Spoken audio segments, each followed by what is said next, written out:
Bom, então, dando continuidade aos pontos do edital, hoje a gente vai trabalhar em Direito Constitucional o tópico 1.2, que é Teorias das Normas Constitucionais, Conceito, Classificação e Aplicabilidade. Todos os temas de teoria da Constituição, eles são muito extensos, então é improvável que um tema venha a ser cobrado de forma ampla e globalizada, como está constando do edital. A gente vai fazer uma visão panorâmica sobre a teoria das normas constitucionais. Norma constitucional pode ser conceituado como o conjunto de princípios e regras constantes da Constituição de determinado Estado.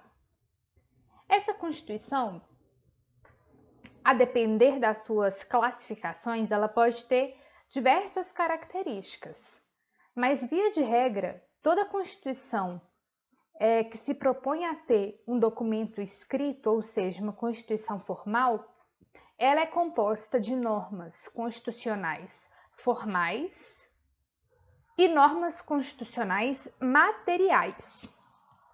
Nem toda norma formalmente constitucional é materialmente constitucional. Por quê?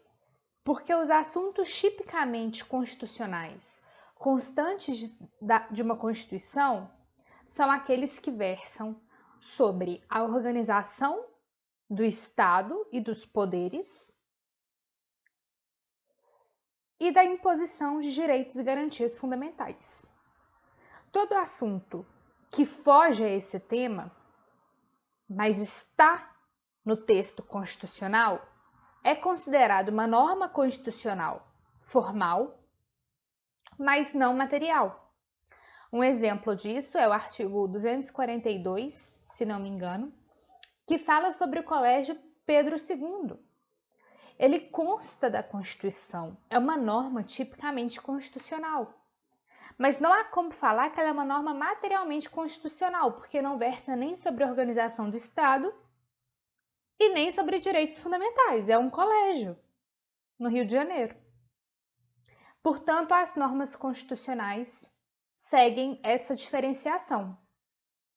E é importante falar dessa diferenciação porque, por exemplo, pode haver no ordenamento jurídico, como há no ordenamento jurídico brasileiro, normas que são materialmente constitucionais, mas não são formalmente constitucionais.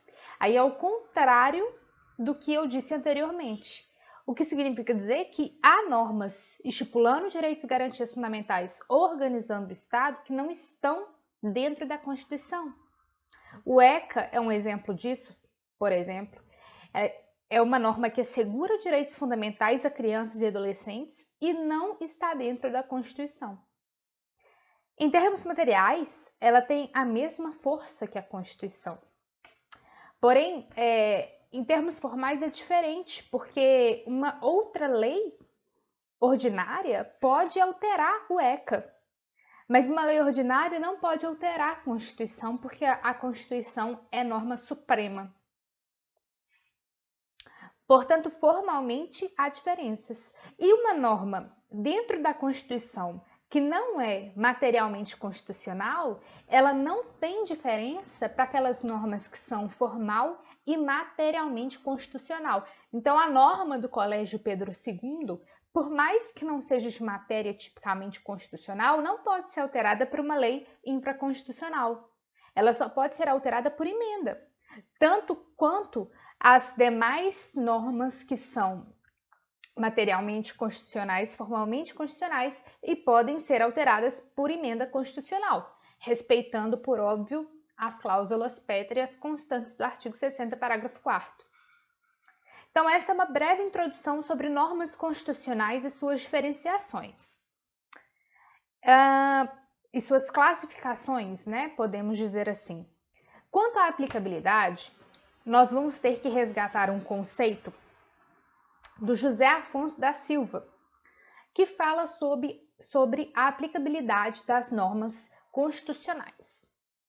Antes de falar dessas classificações, José Afonso da Silva ressalta que não há no ordenamento jurídico, numa Constituição, no Estado Democrático de Direito, normas que não sejam aplicáveis. Ela pode ter graus diferentes, mas aplicáveis todas são. Todas produzem efeitos no ordenamento jurídico, todas gozam de eficácia, ainda que eficácia normativa em seu efeito negativo, qual seja o de limitar, o de não permitir que normas contrárias à sua própria norma existam no ordenamento jurídico. Então, pelo menos 2 efeitos jurídicos toda norma possui. São eles: revogar o ordenamento jurídico anterior e condicionar o legislador a não produzir normas contrárias à Constituição. Quando a gente fala de aplicabilidade, é importante saber o que é aplicabilidade. Aplicabilidade, um conceito meio óbvio e não muito explicativo, é a qualidade daquilo que é aplicável. Mas para uma norma ser aplicável, ela tem que cumprir 3 requisitos. Ela deve ser vigente, ou seja, ela deve existir no ordenamento jurídico. Ela deve ser válida, ou seja, ela deve estar em conformidade formal e material com a Constituição Federal. E ela deve ser eficaz, ou seja, apta a produzir efeitos jurídicos. Eficácia não se confunde com efetividade, que é a capacidade da norma de produzir os efeitos sociais para os quais ela foi criada, também chamada de eficácia social. Então, efetividade não se confunde com eficácia. Efetividade não é um requisito para a aplicabilidade, mas a eficácia, a validade e a vigência são 3 requisitos para a aplicabilidade. Todas as normas constitucionais, sob os parâmetros do Estado Democrático de Direito, são eficazes. Repito, todas são eficazes. Ainda que em grau maior ou menor, todas as normas constitucionais produzem efeitos no ordenamento jurídico, ainda que chamados de efeitos negativos, que é impedir que normas contrárias sejam validadas no ordenamento jurídico brasileiro ou em qualquer outro ordenamento jurídico do mundo. Quanto à aplicabilidade, José Afonso da Silva, então, estipula 3 naturezas de normas. A primeira delas é a norma de eficácia plena, que é aquela norma que guarda a aplicabilidade direta, imediata e integral. Ou seja, basta constar do texto constitucional que aquela norma irá produzir todos os seus efeitos positivos, negativos. Ela não depende de nenhuma outra norma para produzir toda a sua integralidade normativa.